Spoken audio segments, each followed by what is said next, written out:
Now check this out. Just you know, you turn a corner over here. First, you're looking at these. These are great, and the Brooklyn Museum is really a marvelous museum in its own right.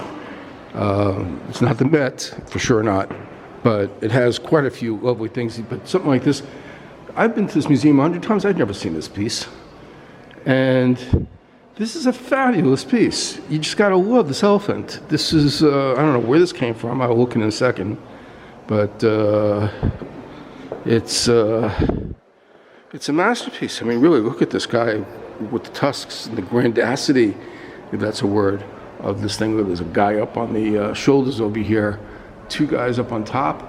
I mean, this is a monster that they've created in this Japanese art. It's fabulous. This is one of the nicest pieces. This just makes my whole day.